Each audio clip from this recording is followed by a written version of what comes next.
آئیے بہت ہی ادب کے ساتھ دستبوسی اور قدم بوسی کرتے ہوئے میں حضرت کی بارگاہ میں عریضہ پیش کرتا ہوں کہ حضور والا اپنے نازحانہ کلمات سے ہمیں نوازے اور ہمارے دلوں پر لگے ہوئے زنگ کو صاف و شفاف آئینے میں تبدیل کرے۔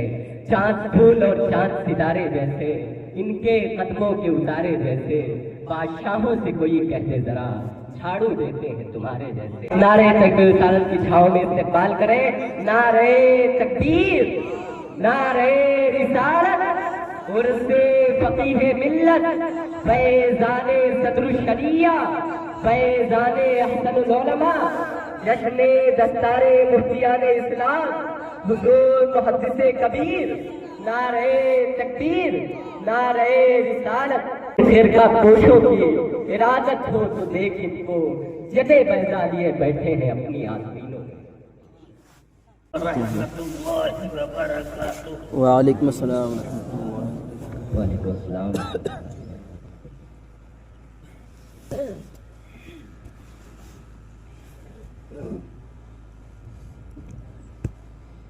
سبحان اللہ والحمد للہ ولا الہ الا اللہ واللہ اکبر ولا حول ولا قوة الا باللہ العلی العظیم۔ اعوذ باللہ من الشیطان الرجیم، بسم اللہ الرحمن الرحیم۔ یا ایھا الذین آمنوا اتقوا اللہ وکونوا مع الصادقین۔ صدق اللہ العلی العظیم۔ درود پاک ایک بار آپ تمام حضرات ورد کر لیں۔ اللہم صلی علی محمد وآلہ وسلم۔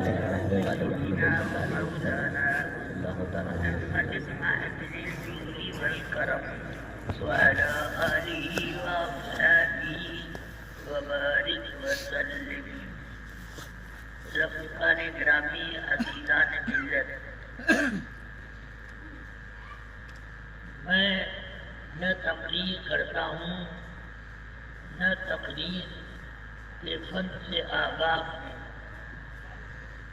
اس لیے میں تقریر کے بجائے کچھ نصیحت کی باتیں کروں گا۔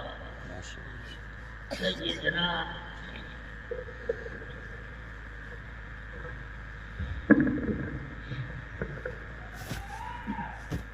رسول اکرم صلی اللہ علیہ وسلم سے ایک صاحب نے عرض کی کہ کچھ مجھے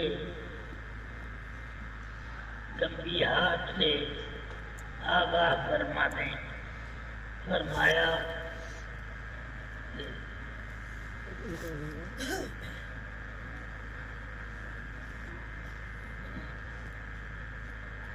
کہ تجھے میں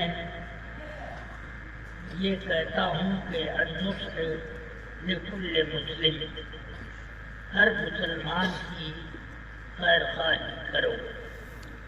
خیر خواہی یہ نہیں ہے کہ اس کو کھانا کھلایا جائے، پانی پلایا جائے، نہیں، ایک معنی میں خیر خواہی یہ بھی، اور اصل خیر خواہی یہ ہے کہ بھاگنے سے بچایا جائے، مدار بنایا جائے، اور اللہ رسول کی محبت اس کے دل میں بسائی جائے۔ یہ اصل خیر خواہی ہے۔ سبحان اللہ۔ اس لیے میں آپ تمام حضرات سے اور خود اپنے آپ سے یہ نصیحت کرتا ہوں کہ اللہ اور رسول کے لیے اپنے آپ کو جہنم سے بچاؤ اور جنت کی بہاریں لوٹنے کے قابل بنو۔ اللہ تبارک و تعالی آپ کو دنیا اور آخرت میں ہر جگہ بامراد رکھے گا۔ آمین۔ دنیا کی خیر خواہی اجرت پسندی میں لوگ زیادہ تلاش کرتے ہیں کہ دنیا میں یہ ملے وہ ملے، مگر یہ اجرت پسندی ہے۔ آخرت بھی ایک نعمت اتنی بڑی ہے کہ ساری دنیا کی نعمت ایک نعمت پر قربان ہے۔ بے شک تو یہ دنیا کی نعمت کے لیے آپ اپنے آپ کو مشکلات میں دھکیل دیتے ہو، اس سے بہتر یہ ہے کہ آخرت کی نعمت تلاش کرنے کے لیے کچھ آپ اپنا وقت نکالو۔ اللہ تبارک و تعالیٰ سے دعا کرتا ہوں کہ اللہ مجھے بھی اس کی توفیق دے اور میرے ان تمام بھائیوں کو توفیق عطا فرمائے۔ رفیقان ملت، یہ زمانہ فتنوں کا زمانہ ہے۔ آدمی خیر خواہی کے نام پر اتنی بڑی بدخواہی کرتا ہے کہ جنتی کو جہنمی بنا دیتا ہے، ایمان کی دولت لوٹ لیتا ہے۔ لہذا ایسے لٹوروں سے اپنے آپ کو بچاؤ۔ اللہ کے محمود ترین بندے سیدنا امام اہل سنت اعلیٰ حضرت رضی اللہ تعالیٰ عنہ فرماتے ہیں، چونا جنگل رات اندھیری چھائی بدلی کالی۔ چونا جنگل، اس کا مطلب یہ ہے کہ اس جنگل میں لوگوں کی حفاظت کرنے والے اور ان کو اللہ نعمت سے فیضیاب کرنے والے بہت ہی کم افراد ہیں۔ تو اس لیے یہ جنگل، یہ دنیا کا جنگل چونا ہے۔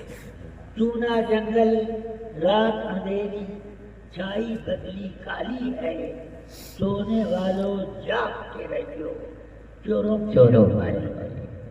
یہ آنکھ کا سونا نہیں ہے، یہ دل جب سو جاتا ہے تب آدمی برباد ہونا شروع ہو جاتا ہے۔ اس لیے دل کو جگاؤ اور اس کو اللہ اور رسول کی محبت سے سرشار کرو، انشاءاللہ آپ لوگ بہت بڑے اللہ کے مقرب ہو گے۔ درود شریف پڑھیں۔ اللہ رب محمد رسول اللہ نحن عباد محمد صلی اللہ علیہ وسلم صلی اللہ علیہ وسلم۔ اس دنیا میں ہم انسان کے نام سے مشہور ہے اور اللہ تبارک و تعالیٰ نے بھی ہمارا نام اپنی کتاب میں انسان ہی رکھا اور بنو آدم بھی فرمایا۔ اس لیے ہم کو آدم علیہ السلام کی اولاد ہونے کا حق بھی ادا کرنا ہے اور اپنی انسانیت کا بھی حق ادا کرنا ہے۔ اس لیے وہ آدمی آدم علیہ السلام کی سچی اولاد نہیں ہو سکتا۔ رسول پاک صلی اللہ علیہ وسلم فرماتے ہیں، معراج میں جب پہلے آسمان میں پہنچا تو وہاں حضرت آدم علیہ السلام سے میری ملاقات ہوئی اور ان کے دائیں بائیں ان کی اولاد کی روحیں چیونٹیوں کی طرح رینگ رہی تھی۔ میں نے دیکھا کہ جب وہ اپنے دائیں طرف دیکھتے ہیں تو مسکراتے ہیں اور ان کو خوشی ہوتی ہے، اور جیسے ہی نظر بائیں طرف پڑتی ہے تو زاروں قطار رونے لگتے ہیں، آنکھ سے آنسوؤں کا سیلاب ہوتا ہے۔ میں نے جبریل امین سے پوچھا، حضرت آدم کو یہ کیا ہوا؟ ادھر دیکھتے ہیں تو مسکراتے ہیں، خوش ہوتے ہیں، اور ادھر جب منہ ہوا تو غم سے ٹوٹنے لگتے ہیں، خوب روتے ہیں۔ یہ کیا وجہ ہے؟ فرمایا یہ ادھر دائیں طرف روحیں ہیں ایمان والوں کی، جو آدم علیہ السلام کی نسل میں ایمان والے ہیں، ان کی روحیں ہیں، اور اس طرف بائیں طرف بے ایمانوں کی روح ہے۔ سمجھ میں آیا؟ تو اب جب اس طرف دیکھتے ہیں تو ان کے دل میں جو محبت کا جذبہ ہے امٹ پڑتا ہے ان کے لیے، اور خوشی اور بہار کا ان کے لیے ایک یہ تحفہ ہو جاتا ہے، جو مسکراتے ہیں۔ اور جب بائیں طرف دیکھتے ہیں تو یہ آپ کی نسل کے جہنمیوں کی ارواح ہے۔ آپ دیکھتے ہیں تو آپ کو صدمہ ہوتا ہے کہ میری نسل میں ہو کر یہ کافر ہوا اور جہنم کا کتے ناصرات ہوا۔ سنیے، حضرت آدم علیہ السلام کی اولاد میں ہونے کا ایک پہلا حق یہ ہے کہ تم اپنے دل کو ایمان دے دو۔ بے شک، سبحان اللہ، سبحان اللہ۔ تم نے آدم علیہ السلام کی وراثت پائی، سمجھ میں آئی بات؟ انبیاء کرام دنیا سے کچھ کرتے ہیں، وراثت نہیں بنتی۔ ہاں، ان کی وراثت علم اور علم و عمل اور ایمان کی وراثت ہوتی ہے، وہ بتا کرتی ہے۔ سمجھ میں آیا؟ ہاں، مال ایسی چیز نہیں ہے کہ اس کی وراثت انبیاء کرام بانٹے۔ ہاں، مال کو انبیاء کرام کوئی حیثیت نہیں دیتے، مگر ایمان، علم، اعمال صالحہ، اس کی قدر انبیاء کرام کی نظر میں بہت ہے۔ اس لیے حضرت آدم علیہ السلام بھی ایمان والوں کی روحیں دیکھ کر مسکراتے، تبسم بھی فرماتے اور ضحک بھی فرماتے، اور جب اپنی نسل کے بے ایمانوں کو دیکھتے تو صدمے سے آپ سے آنکھ جاری ہو جاتی۔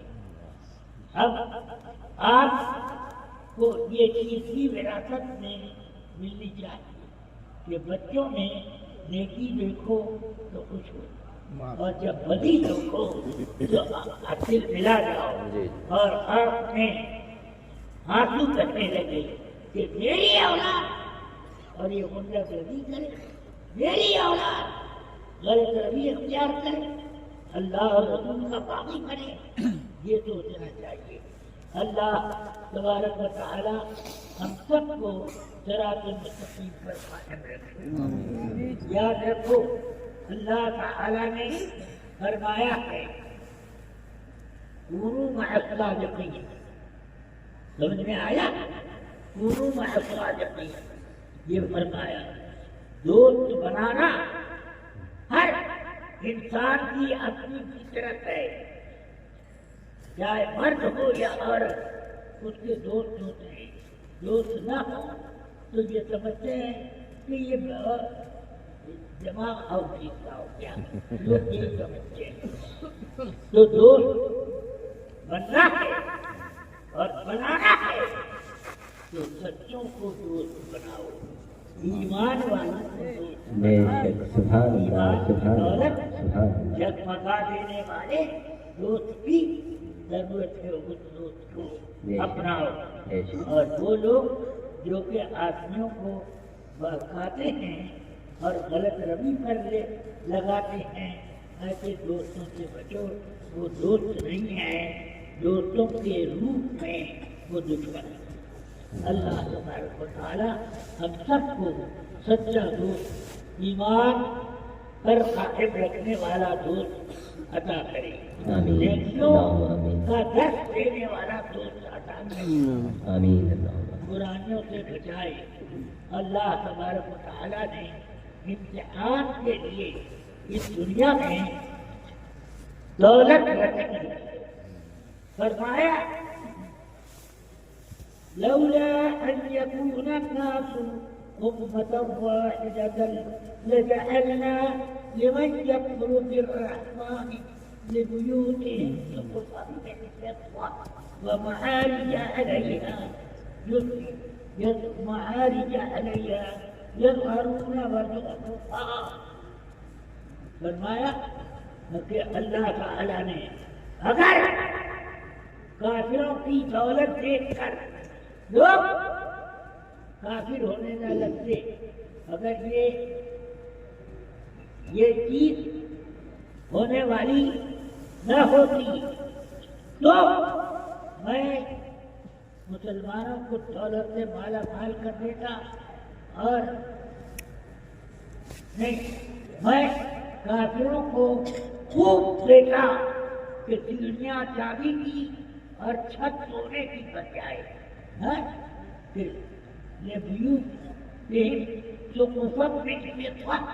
ومعارج علیہا کہ چھت سونے کی اور چاندی کی اور اس کی سیڑھیاں سونے کی بن جائیں، ایسا کر دیتا.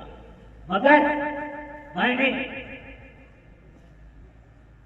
یہ سب دولتیں دنیا کی کافروں کو کم دی ہیں، کیونکہ آخرت میں ان کو کم مل رہا ہے، کچھ نہیں مل رہا ہے، ان کو کچھ نہیں مل رہا ہے سوائے عذاب کے، کچھ نہیں مل رہا ہے سوائے عذاب کے.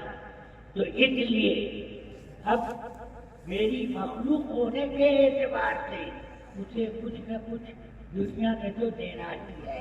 تو دنیا میں میں نے ان کو دیا تو کم دیا، ان کو دینا چاہیے تھا بہت زیادہ، کہ ان کے گھر کی دیواریں اور سیڑھیاں چاندی کی اور سونے کی سیڑھیاں اور چاندی کی چھت ایسا بنا کے میں دیتا ان کو. مگر مسلمانوں کا حال یہ ہے کہ اگر ان کی اتنی عظیم دولت دیکھیں تو یہ بھی پھسلنے لگیں گے، اس لیے میں نے ان کو کم کیا. یہ رب تعالیٰ نے فرمایا. یہ مطلب سمجھ میں آیا؟ کافروں کو بہت دولت ملی ہے تمہارے مقابلے میں، مگر وہ دولت جتنی ان کو اللہ دینا چاہتا تھا وہ اللہ نے وہ نہ دیا، بلکہ اللہ تعالیٰ نے ان کو کم نعمتیں دی تاکہ ان کی بہت سی دنیا والی نعمتوں کو دیکھ کر مسلمان لوگ کافر نہ ہونے لگے. اس لیے کافروں کے کفر سے بچنے کے لیے ان کو کم دیا ہے، ورنہ ان کو آخرت میں تو دبی نہیں ملی. اس لیے انہیں دنیا ہی میں جو دینا ہے دے دو بس. اس لیے دنیا میں خوشحالی، دنیا داری کی خوشحالی دیکھو گے تو کافروں میں زیادہ نظر آئے گی.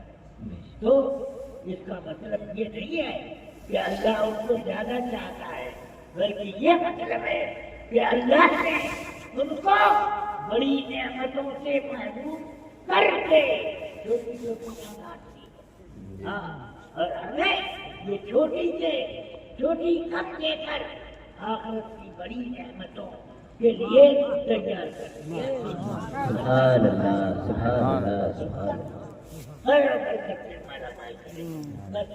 اتنی یہ نصیحت جو ہے یہ بھی کافی ہے، ورنہ میرا تو حال یہی ہے کہ خدرا فضیت دیگرا را نصیحت.